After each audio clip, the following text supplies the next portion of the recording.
Será que você realmente conhece a história da Bíblia? Já quis entender a Bíblia de maneira clara e profunda? Neste vídeo, vamos desvendar a história completa, desde o Jardim do Éden até os últimos dias dos seguidores de Jesus. Vamos explorar segredos e conexões entre o Antigo e o Novo Testamento que talvez você nunca tenha percebido. Prepare-se para uma jornada sagrada que transformará sua compreensão da Palavra de Deus. Seja bem-vindo ao canal Reflexões Bíblicas. Inscreva-se agora e ative as notificações para não perder nenhum conteúdo inspirador. Ao final deste vídeo, você verá a Bíblia com outros olhos e sentirá a presença de Deus iluminando seu caminho. Abra seu coração e deixe-se guiar pela luz da Escritura. Não se esqueça de deixar seu like, comentar e compartilhar para que mais pessoas sejam abençoadas. No princípio, criou Deus os céus e a terra. Gênesis 1:1. E assim começa a nossa jornada sagrada. Sem dúvida, ao terminar este vídeo, você será transformado. Lâmpada para os meus pés é a tua palavra e luz para o meu caminho. Salmos 119, 105. Tudo começou no princípio. Antes do princípio, só Deus existia. Ele nunca deixou de existir. Ele é o Alfa e o Ômega, o princípio e o fim. Apocalipse 1:8. Ele é o Criador de todas as coisas. No sexto dia, Deus criou o homem à sua imagem e semelhança, a imagem de Deus, e da mesma maneira. Adão e Eva foram criados perfeitos, puros e inocentes. Tiveram plena comunhão com Deus, viveram felizes no jardim de Deus, como cuidadores da criação de Deus. Mas caíram em pecado, e toda a humanidade foi afetada por isso, pois todos pecaram e carecem da glória de Deus. Romanos 3:23. Adão e Eva tiveram 2 filhos, Caim e Abel. Por inveja, Caim matou seu irmão, tornando-se o primeiro assassino e fratricida que mata o irmão ou a irmã da história. Mais tarde, Adão e Eva tiveram outro filho. Começou a surgir uma linhagem santa que se voltou para Deus. No entanto, não demorou muito para que a terra se enchesse de maldade e violência.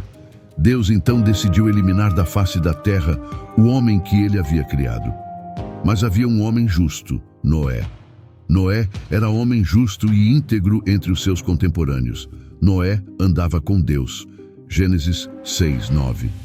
Então, Deus derramou julgamento através do dilúvio, salvando Noé, sua esposa e seus 3 filhos, Sem, Cam e Jafé, com suas esposas, em uma arca construída por eles. Entre os filhos de Noé, Deus reiniciou o começo dos vários povos. Sem se tornou o pai das nações semíticas, Cã, o progenitor das nações africanas e asiáticas, e Jafé, no tronco das nações europeias. Depois, Deus escolheu uma família para formar o povo que traria ao mundo o Messias prometido. Chamou Abrão de Ur dos Caldeus. Ora, disse o Senhor a Abrão: sai da tua terra, da tua parentela e da casa de teu pai, e vai para a terra que te mostrarei. Gênesis 12:1. Ele deixou sua terra e seus parentes e se tornou peregrino da fé, levantando altares a Deus por onde passou. Abraão foi acompanhado por seu sobrinho Ló, que se tornou o pai de 2 nações, os Amonitas e os Moabitas. Quando Abraão deixou Harã, ele tinha 75 anos. Deus prometeu que ele teria um filho, o filho da promessa, e seria o pai de uma nação numerosa, e nele todas as famílias da terra seriam abençoadas. Abraão esperou 11 anos sem que a palavra de Deus fosse cumprida. Então Sarai, sua esposa, deixando de acreditar na promessa divina, deu sua serva Agar para coabitar com Abraão. Assim nasceu Ismael, que se tornou o pai de uma nação numerosa, o povo árabe, o inimigo histórico do povo de Israel. Quando Abraão tinha 99 anos, Deus apareceu a ele e ordenou-lhe que saísse de sua tenda e contasse as estrelas do céu. Então, ele disse que seus descendentes seriam tão numerosos quanto as estrelas do céu e a areia do mar, mas também que sua descendência seria escrava por um período de 430 anos. Deus mudou o nome de Abrão, o grande pai, para Abraão, o pai de uma nação numerosa, quando o filho da promessa ainda não havia nascido. Abraão tinha 100 anos e sua esposa Sarai 90 anos. Quando Isaque nasceu, ele se casou com Rebeca, que era estéril. Após 20 anos de casamento, Rebeca foi curada e teve 2 filhos gêmeos, Esaú e Jacó. Esaú tornou-se pai dos Edomitas e Jacó, que em sua conversão recebeu o nome de Israel, tornou-se pai dos israelitas. Jacó teve 12 filhos e uma filha. Através de José, o penúltimo filho, a família de Jacó mudou-se para o Egito com 70 pessoas. Lá, habitaram a terra de Gósen, uma região fértil. Essas 70 pessoas se multiplicaram de forma surpreendente. Depois de 400 anos no Egito, saíram de lá sob a liderança de Moisés com 600 mil homens, sem contar mulheres e crianças, ou seja, cerca de 2 milhões de pessoas. A peregrinação pelo deserto até a terra prometida, que deveria ser feita em 3 meses, demorou 40 anos devido à incredulidade do povo. Dos 12 espiões que foram conhecer a terra prometida, 10 voltaram com um relatório pessimista e amotinaram o povo contra Deus e Moisés. Diante dos gigantes daquelas terras, se sentiram como gafanhotos e se esqueceram do poder de Deus. Então Deus os puniu severamente, condenando que todos eles perecessem no deserto, permitindo que apenas Josué e Calebe, os espiões crentes, entrassem na terra prometida. O povo de Israel andou em círculos no deserto por 40 anos, 1 ano para cada dia que espionaram a terra. O deserto se tornou o maior cemitério do mundo, onde toda aquela geração que saiu do Egito pereceu, exceto os 2 homens que confiaram em Deus. Após os 40 anos de peregrinação, houve 6 anos de conquista da terra sob a liderança de Josué, mas ainda havia muita terra para conquistar. Josué, servo de Moisés, trouxe o povo para a terra prometida por um chamado de Deus e por um treinamento extraordinário. Após a morte de Josué, começou uma longa fase de 330 anos de governo teocrático, chamado período dos juízes. Foi um tempo de grande instabilidade espiritual e altos e baixos na vida de Israel. No tempo dos juízes, o povo fazia o que queria devido à dureza do coração do povo de Israel. Eles eram oprimidos por muitos inimigos.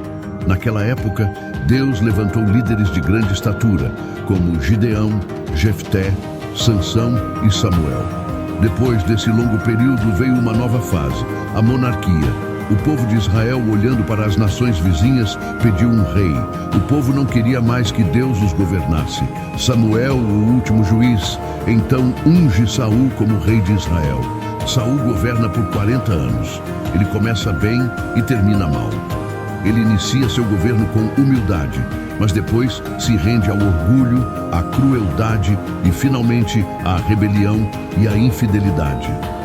Após ele, Davi reina em seu lugar também por 40 anos, mudando a capital de Israel de Hebrom para Jerusalém. Seu governo é marcado por sucesso. Davi se tornou o rei mais notável de Israel. Ele acumulou riquezas, conquistou terras, venceu batalhas e seguiu a Deus. Era um homem segundo o coração de Deus, apesar de cometer graves pecados contra Deus, sua família e seu povo. Ele se arrependeu e foi perdoado por Deus. De sua linhagem veio o Messias. Depois de sua morte, Salomão, seu filho, reina em seu lugar por 40 anos. Ele pediu a Deus sabedoria e se tornou um homem conhecido em seu tempo. Salomão construiu o templo em Jerusalém e desfrutou de paz. No entanto, em seu governo, por causa de suas muitas esposas, seu coração foi corrompido. Apenas na velhice, Salomão se voltou para Deus e se arrependeu de seu pecado. Então tivemos 120 anos de Reino Unido. Saul caiu na feitiçaria, Davi na armadilha do adultério e Salomão na idolatria. Deus atendeu ao desejo do coração do povo, dando-lhes reis, mas o povo teve que sofrer. Após a morte de Salomão, o reino foi dividido porque seu filho Roboão se recusou a ouvir o clamor do povo para aliviar os impostos abusivos. O luxo do governo de Salomão foi mantido pelo trabalho dos operários, que foram sobrecarregados por impostos exorbitantes. Aproveitaram a transição de governo para exigir mudanças, mas não tiveram sucesso e não podiam seguir com o novo rei. Então, 10 das 12 tribos se rebelaram contra Roboão e seguiram um novo líder, Jeroboão, formando o reino. O reino do norte, cuja capital se tornou Samaria, durou 209 anos e teve 19 reis de 8 dinastias diferentes. Nenhum desses reis era piedoso. Todos se afastaram de Deus e seguiram os caminhos de Jeroboão. Esse rei decidiu usar a religião para interesses políticos, temendo que seus súditos procurassem Jerusalém para adorar no templo, e assim fossem politicamente atraídos pelos reis de Judá. Jeroboão construiu templos no Reino do Norte, em Betel, Gilgal e Berseba. Ele colocou um bezerro de ouro neles e induziu o povo a adorá-lo como se fosse o próprio Deus. Todos os 19 reis do Reino do Norte seguiram esse caminho, afastando-se do Senhor. Naquela época, Deus levantou alguns profetas para denunciar o pecado dos reis da nação, dos profetas de conveniência e dos sacerdotes corrompidos por dinheiro. Entre esses profetas estavam Oséias e Miqueias, que corajosamente enfrentaram os desvios da nação. Do palácio às choupanas, dos templos rivais ao comércio, das ruas aos campos, eles denunciaram a corrupção política e levantaram a voz contra a religião corrompida. Eles lançaram a acusação de Deus contra os poderes corruptos, denunciaram a injustiça social e a opressão econômica e chamaram o povo ao arrependimento, mas suas mensagens caíram em ouvidos surdos. Durante o reinado de Acabe, por meio de sua esposa Jezabel, a crença em Baal, o deus cananeu da prosperidade, se espalhou em Israel. Naquela época, Deus levantou o profeta Elias para desmascarar essa divindade.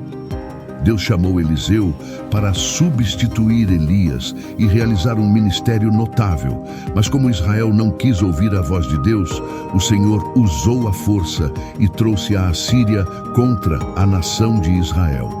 A Assíria era a vara da ira de Deus contra Israel, um império expansionista, guerreiro e cruel que dominava um povo e praticava atrocidades contra os dominados. Geralmente, ao entrar em uma cidade ou aldeia, deixava os corpos mutilados e empilhava cabeças nas portas das cidades conquistadas, expondo o povo à mais amarga vergonha. Depois de levar o povo do norte ao cativeiro, o rei Sargão II enviou para a terra de Israel uma mistura de outros povos, formando ali uma grande mistura de raças. Ele sabia que a mistura racial enfraqueceria o potencial de existência de tal povo. Com aquela mistura racial que se formou em Israel, surgiu um povo misto chamado samaritanos, que se tornaram inimigos ferrenhos do povo de Judá. O Reino do Sul, composto pelas tribos de Benjamim e Judá, teve 20 reis, vários dos quais eram piedosos, como Asa, Josafá, Ezequias, Jotão, Joás e Josias. Sempre que um rei piedoso subia ao trono, a nação prosperava e crescia economicamente, moralmente, socialmente e espiritualmente. No Reino do Sul, para cumprir a profecia de que o Messias viria da casa de Davi, apenas uma única dinastia governava. Para falar ao povo de Judá, Deus levantou vários profetas como Isaías, Miqueias, Joel, Sofonias e Jeremias. A nação também foi corrompida profundamente, não ouvindo a voz de Deus. Então, Deus os disciplinou e enviou o exército babilônico. Nas mãos de seus inimigos, o povo de Judá foi levado para o cativeiro babilônico. O Reino do Sul, chamado Judá, durou 345 anos. Depois de 2 ataques, Nabucodonosor invadiu Jerusalém, destruiu seu glorioso templo e levou o povo ao cativeiro, deixando a cidade em ruínas. O povo estava em cativeiro por 70 anos, de acordo com a profecia dada por Deus ao profeta Jeremias. E toda esta terra virá a ser um deserto e um espanto. E estas nações servirão ao rei de Babilônia 70 anos. Jeremias 25:11. Durante o período de cativeiro, Deus levantou os profetas Jeremias, Ezequiel e Daniel. Nesse período, o povo foi purificado da idolatria e as sinagogas surgiram. Após o tempo determinado por Deus, o povo de Judá voltou para sua terra. Naquela época, a Babilônia já havia caído nas mãos do Império Persa. Ciro, anunciado por Deus 200 anos antes de nascer, libertou o povo judeu e abriu as portas para seu retorno à terra de Canaã. O povo voltou em 3 etapas, sob a liderança de Zorobabel para reconstruir o templo, sob a liderança de Esdras para o ensino da lei e sob a liderança de Neemias para a reconstrução dos muros e a reestruturação política e espiritual do povo. Assim que chegaram do cativeiro e começaram a reconstrução do templo, o povo judeu começou a enfrentar problemas. Primeiro, os samaritanos astutamente queriam se juntar a eles no trabalho para desestabilizá-los. Como a proposta de ajuda foi rejeitada, os samaritanos, em uma segunda etapa, começaram a ameaçá-los. Então, os samaritanos escreveram ao rei Artaxerxes, acusando os judeus de conspiração contra o reino persa. Diante dessa perseguição, o trabalho do templo ficou parado por cerca de 20 anos. Nesse período, o povo relaxou em seu zelo pela casa de Deus e começou a se voltar para seus próprios negócios, construindo e embelezando suas próprias casas em detrimento da casa de Deus, que estava em ruínas. Naquela época, Deus levantou os profetas Ageu e Zacarias para chamar o povo ao arrependimento. A mensagem desses profetas teve um efeito rápido e profundo. O povo se arrependeu e voltou com entusiasmo para terminar a reconstrução do templo. Houve então um grande despertar espiritual, um reordenamento nas famílias e no sacerdócio. Como está escrito em Ageu 1:14, e o Senhor despertou o espírito de Zorobabel, filho de Sealtiel, governador de Judá, e o espírito de Josué, filho de Josadaque, o sumo sacerdote, e o espírito de todo o resto do povo, e vieram e trabalharam na casa do Senhor dos Exércitos, seu Deus. Após um longo período de negligência espiritual, onde o povo de Israel continuava a frequentar o templo e a realizar sacrifícios, mas sem honrar verdadeiramente a Deus, oferecendo animais cegos, doentes e aleijados como holocausto, desprezaram a mesa do Senhor. Malaquias 1:7. Os sacerdotes corromperam-se e deixaram de ensinar a palavra de Deus, resultando em famílias devastadas, casamentos desmoronando e terminando em divórcio. O povo não acreditava mais na capacidade de Deus em julgá-los e relaxaram na devolução dos dízimos. Embora continuassem a frequentar o templo, estavam longe de Deus. Naquela época, Deus levantou Malaquias para chamar o povo ao arrependimento. Convertei-vos a mim, e eu me converterei a vós, diz o Senhor dos Exércitos. Malaquias 3:7. Assim, o Antigo Testamento foi encerrado 400 anos antes do nascimento de Cristo. Depois do profeta Malaquias, temos um longo período de 400 anos chamado de período interbíblico ou período de silêncio profético.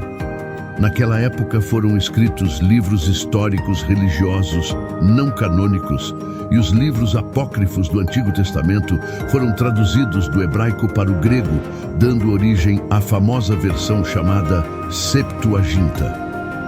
O Império Medo-Persa caiu nas mãos do Império Grego.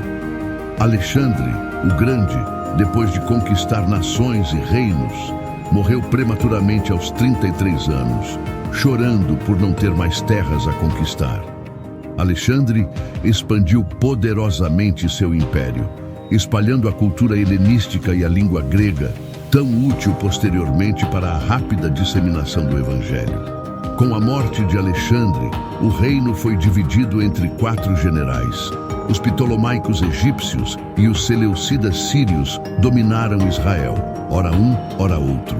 Naquela época, Antíoco Epifânio ultrajou os judeus, sacrificando um porco no altar do templo em Jerusalém, uma abominação que deu início à Guerra dos Macabeus, vencida por Judas Macabeu após muito derramamento de sangue. Mais tarde, no ano 63 a.C., Pompeu conquistou Jerusalém e os romanos passaram a dominar Israel. Herodes, o Grande, reinou em seu lugar.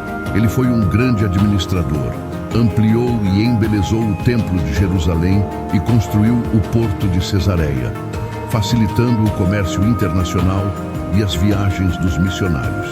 Herodes era inseguro e violento. O medo de perder o trono o atormentou ao longo de sua vida. Casou-se 10 vezes e teve muitos filhos. Quando se casou com Mariana, uma mulher da nobreza, ordenou que todos os nobres de sua família fossem mortos por medo de perder o trono. A pedido de sua sogra, ele nomeou Arquelau, seu sobrinho de apenas 17 anos, como sumo sacerdote de Jerusalém, mas vendo que conquistava a simpatia do povo, ordenou que fosse morto. Sua sogra fugiu para o Egito, mas Herodes enviou emissários para matá-la. César Augusto convocou-o a Roma por suas atrocidades.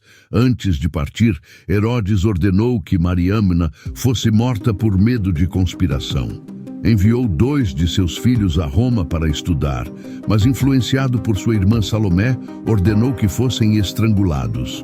Antes de morrer, pediu a Salomé que matasse pelo menos um nobre de cada família em Jerusalém, desejando que chorassem em seu funeral. Herodes foi alarmado ao saber pelos sábios que uma criança havia nascido na Judéia para ser rei de Israel. Após sua morte em 4 a.C., seu reino foi dividido entre 4 de seus filhos. Arquelau reinou sobre a Judéia, Samaria e Edom, mas foi um péssimo governante e os judeus pediram aos romanos que o removessem. Roma instalou um procurador romano, e assim os romanos começaram a governar diretamente a Judéia, com Pôncio Pilatos como governador. Esse estado catastrófico fez surgir uma esperança política para o Messias. Foi então que Jesus, na plenitude dos tempos e cumprindo profecias bíblicas, nasceu em Belém da Judéia. E o Verbo se fez carne e habitou entre nós, cheio de graça e de verdade. João 1,14. Ele viveu entre nós, pisou nossa terra, comeu nosso pão, bebeu nossa água, sentiu nossa dor, chorou nossas lágrimas, carregou nossos pecados em seu corpo na cruz e ressuscitou em glória para nossa justificação. Tanto a cultura helenística quanto a romana contribuíram para a vinda do Messias. Quando Jesus nasceu, a Palestina estava sob o domínio de Roma. Com a perseguição de Herodes, José e Maria fugiram com Jesus para o Egito, permanecendo lá até a morte do rei ímpio. Voltaram do Egito e se estabeleceram em Nazaré. Jesus cresceu como filho de carpinteiro. Aos 30 anos, iniciou seu ministério, tendo sido batizado no Jordão por João Batista. Este é meu filho amado, em quem me comprazo. Mateus 3,17, disse o Pai. E o Espírito Santo desceu sobre ele em forma de pomba. Depois de ser batizado, Jesus foi levado pelo Espírito Santo para o deserto, onde jejuou por 40 dias e 40 noites. Durante esse tempo, Satanás tentou Jesus 3 vezes, mas ele resistiu, usando a palavra de Deus. Jesus, cheio do Espírito Santo, foi para a Galileia e, chegando a Nazaré, entrou na sinagoga, leu do livro de Isaías e disse: O Espírito do Senhor está sobre mim, porque ele me ungiu para pregar, curar e libertar. Lucas 4,18. Jesus escolheu 12 apóstolos e dedicou-se a ensiná-los. Ele viajou pela Galileia, Pérea, Samaria e Judéia, pregando em cidades, vilarejos, sinagogas, no templo e ao ar livre, ensinando a multidões. Jesus andava por toda parte fazendo o bem e libertando os oprimidos, cumprindo o que está escrito. O Espírito do Senhor está sobre mim, pelo que me ungiu para anunciar boas novas aos pobres. Enviou-me para proclamar liberdade aos presos e recuperação da vista aos cegos, para libertar os oprimidos. Lucas 4:18. Ele curava os doentes, alimentava os famintos, dava visão aos cegos, endireitava os paralíticos, fazia os coxos andar, os surdos ouvir, purificava os leprosos, libertava os possessos e ressuscitava os mortos. Como está escrito, Jesus Cristo é o mesmo, ontem e hoje e eternamente. Hebreus 13:8. Ele era a suprema revelação de Deus para as pessoas, conhecido como Emanuel, Deus conosco. Ele é Deus em forma humana e o Verbo se fez carne e habitou entre nós. João 1:14. Jesus veio com uma missão clara: salvar todos aqueles que o Pai lhe deu. Ele nasceu para morrer e morreu para que pudéssemos viver. O apóstolo Paulo disse claramente que ele morreu por nossos pecados, segundo as Escrituras, e que foi sepultado e que ressuscitou ao terceiro dia, segundo as Escrituras. 1 Coríntios 15:3-4. Sua morte não foi um acidente, nem sua ressurreição uma surpresa. Jesus poderia ter evitado a cruz, mas caminhou em direção a ela como um rei, indo para sua coroa. Na cruz, despojando os principados e potestades, os expôs publicamente e deles triunfou em si mesmo. Colossenses 2:15. Ele completou a obra da redenção na cruz e nos libertou.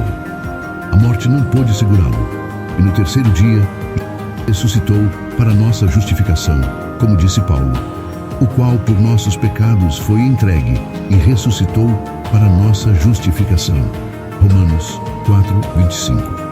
Antes de subir ao céu, ele instruiu os discípulos a ficarem em Jerusalém, aguardando a promessa do Pai, até que fossem revestidos de poder. Em Atos 1:8, Jesus fala do poder dado pelo Espírito Santo e também dá a estratégia para serem suas testemunhas em Jerusalém, Judeia, Samaria e até os confins da terra. Depois de Pentecostes, a igreja cresceu rapidamente em Jerusalém e muitas pessoas foram adicionadas a ela, como está escrito, louvando a Deus e caindo na graça de todo o povo. E todos os dias acrescentava o Senhor à igreja aqueles que se haviam de salvar. Atos 2:1. O crescimento e a expansão da igreja em Jerusalém são descritos por Lucas até o capítulo 7 do livro de Atos. Como a igreja ainda estava limitada à Judeia, Deus enviou perseguição contra ela, e os crentes se espalharam, levando a palavra onde quer que fossem. Quando Filipe chegou a Samaria, pregando o evangelho com poder, o povo se alegrou ao ouvir e ver as maravilhas que Deus fazia através de Filipe, o diácono pregador. Ele falou e agiu, pregando aos ouvidos e olhos, e pela imposição de mãos dos apóstolos Pedro e João, os samaritanos também receberam o Espírito Santo. O evangelho se espalhou além das fronteiras de Israel com a conversão de Saulo de Tarso, perseguidor da igreja, no caminho para Damasco, onde imediatamente nas sinagogas pregava a Cristo, que este é o Filho de Deus. Atos 9:20. Mais tarde, a igreja gentia de Antioquia, na Síria, tornou-se a mãe das missões. Barnabé e Saulo partiram para a primeira viagem missionária nas regiões da Galácia, passando por Perge, Derbe, Icônio e Listra, estabelecendo igrejas e nomeando presbíteros. Na segunda viagem missionária, Paulo e Silas foram para as províncias da Macedônia e da Acaia, plantando igrejas em Filipos, Tessalônica, Bereia e Corinto. De Antioquia, na Síria, Paulo escreveu a carta aos Gálatas, a Corinto e as 2 cartas aos Tessalonicenses. Na terceira viagem missionária, Paulo visitou a província da Ásia Menor, ficando 3 anos em Éfeso, capital da província, de onde escreveu as 2 cartas para a igreja de Corinto. Em Éfeso, uma cidade cosmopolita com mais de 300.000 habitantes, havia o templo da deusa Diana, um palácio de mármore 4 vezes maior que o Partenon de Atenas, uma das 7 maravilhas do mundo antigo. Nos anos que Paulo passou na Ásia Menor, igrejas foram plantadas em toda a província, como as de Pérgamo, Tiatira, Sardes, Filadélfia, Laodiceia, Colossos e Hierápolis. Devido à fome que atingiu o mundo no tempo do imperador Cláudio, os judeus foram expulsos de Roma, conforme registrado em Atos 18:2. Paulo então fez uma grande coleta entre as igrejas gentias para levar aos pobres da Judeia. Quando ele foi para Jerusalém, disse aos anciãos de Éfeso que de cidade em cidade ele enfrentaria prisões e dificuldades. No entanto, ele não se importava com sua própria vida, mas procurava cumprir seu ministério de proclamar o evangelho da graça de Deus.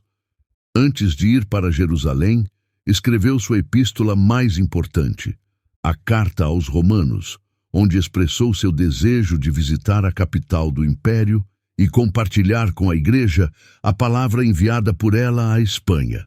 Mesmo trazendo uma ajuda financeira significativa aos pobres da Judeia, Paulo foi preso em Jerusalém e transferido para Cesareia, onde foi acusado por 2 anos pelos judeus sob os governadores Félix e Festo.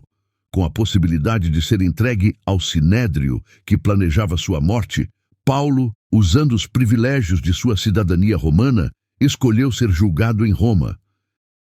Na ilha de Malta, onde chegaram, uma cobra mordeu a mão de Paulo, mas Deus neutralizou o veneno e usou Paulo para curar todos os doentes da ilha.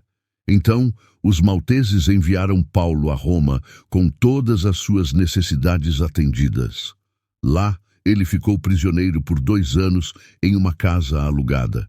De lá, Paulo evangelizou a guarda pretoriana, incentivou os crentes e escreveu cartas aos Efésios, Filipenses, Colossenses e Filemon. Após esse período, Paulo foi libertado da prisão e escreveu a primeira carta a Timóteo e a carta a Tito. Mas a partir do ano 64, a perseguição à igreja, antes religiosa, tornou-se política e Paulo foi preso novamente, ficando em uma masmorra, um porão escuro, úmido e insalubre. No dia 17 de julho do ano 64, a cidade de Roma, com mais de 1 milhão de pessoas, pegou fogo. Nero, o imperador vestido como ator, subiu ao topo da Torre de Mecenas, de onde viu o terrível espetáculo das chamas destruindo a cidade. Foram 7 noites e 6 dias de incêndio. Quando o fogo foi apagado, 70% da cidade estava em ruínas. Dos 14 bairros de Roma, 10 foram destruídos. Os 4 bairros que restaram, cheios de judeus e cristãos, deram a Nero um pretexto para culpar os cristãos pelo fogo em Roma. Então, começou uma perseguição brutal à igreja. Faltava madeira para fazer cruzes, de tanto que os crentes eram crucificados. Os crentes eram amarrados a postes cobertos de piche e queimados vivos para iluminar as noites de Roma. Foi um verdadeiro massacre. Dessa segunda prisão, Paulo escreveu sua última carta, a segunda carta a Timóteo, na qual falou sobre a iminência de seu próprio martírio e a gloriosa esperança de receber a coroa de justiça. Por volta do ano 67, o veterano apóstolo foi decapitado, deixando para as gerações futuras um legado abençoado. O Novo Testamento foi escrito ao longo de um período de 50 anos. Temos 4 livros que contam a vida de Jesus, os 4 evangelhos, e 3 deles são semelhantes, ou seja, têm a mesma visão: Mateus, Marcos e Lucas. A ênfase de Mateus é mostrar Jesus como rei dos judeus. Escrito para os judeus, tem o maior número de citações do Antigo Testamento e é o mais judaico dos evangelhos. A ênfase de Marcos é mostrar Jesus como servo. Escrito para os romanos, é o evangelho que se concentra nas obras de Jesus e não em seus ensinamentos. O evangelho de Lucas destaca Jesus como o Filho do Homem, pois o Filho do Homem veio buscar e salvar o que se havia perdido. Lucas 19:10. Escrito para os gregos por um médico gentil, historiador e viajante, seu objetivo é apresentar Jesus como o homem perfeito, razão pela qual Lucas é o evangelista que mais fala sobre a vida de oração de Jesus e seu ministério feito no poder do Espírito Santo. E estando ele a orar, o céu se abriu. Lucas 3:21. No final do primeiro século, João escreveu para combater o gnosticismo, uma heresia que negava a divindade de Cristo. Com uma abordagem diferente dos outros evangelhos, ele prova que Jesus é realmente Deus e realmente homem. No princípio era o Verbo, e o Verbo estava com Deus, e o Verbo era Deus. João 1:1. João escolheu 7 milagres feitos por Jesus e 7 declarações "Eu sou", provando que Jesus é de fato Deus. Disse-lhe Jesus: "Eu sou o caminho e a verdade e a vida. Ninguém vem ao Pai senão por mim." João 14:6. Os Atos dos Apóstolos contam as histórias da igreja primitiva desde seu nascimento até sua expansão para a cidade de Roma. 3 igrejas lideraram esse avanço: Jerusalém, Antioquia e Éfeso. 4 províncias do Império Romano foram alcançadas: Galácia, Macedônia, Acaia e Ásia Menor. O livro de Atos dos Apóstolos relata esse avanço com grande detalhe, mostrando o poder do Espírito Santo em ação. "Mas recebereis a virtude do Espírito Santo, que há de vir sobre vós, e ser-me-eis testemunhas, tanto em Jerusalém como em toda a Judéia e Samaria, e até aos confins da terra." Atos 1:8. Somos herdeiros e continuadores da igreja que nasceu no Pentecostes. Temos as cartas do apóstolo Paulo às igrejas de Roma, Galácia, Éfeso, Filipos, Colossos e Tessalônica. Além disso, suas cartas pessoais a Timóteo, Tito e Filemão. Temos também uma carta enviada aos judeus tentados pela perseguição a desistirem da fé, que é a carta aos Hebreus, cujo autor é desconhecido. Além disso, temos as cartas gerais escritas por Tiago, Pedro, João e Judas. Finalmente temos um livro sobre o fim dos tempos, o Apocalipse, escrito pelo apóstolo João na ilha de Pátimos por volta do ano 96. Bem-aventurado aquele que lê e os que ouvem as palavras desta profecia e guardam as coisas que nela estão escritas, porque o tempo está próximo. Apocalipse 1:3. Espero que você tenha aprendido sobre essa história. Que Deus abençoe sua vida. Se você ainda não aceitou Jesus como seu Salvador, ainda há tempo. Arrependei-vos, pois, e convertei-vos, para que sejam apagados os vossos pecados, e venham assim os tempos de refrigério pela presença do Senhor. Atos 3:19. Ele pode mudar seu futuro e sua história, tirando toda tristeza e solidão. Ele pode fornecer o que você precisa. Mas tu, quando orares, entra no teu quarto e, fechando a porta, ora a teu Pai que está em secreto, e teu Pai, que vê em secreto, te recompensará publicamente. Mateus 6:6. Deus te abençoe. Se você gostou do vídeo, não se esqueça de curtir e se inscrever no canal e compartilhar, para que mais pessoas sejam alcançadas pela palavra de Deus. Até o próximo vídeo. Deus te abençoe.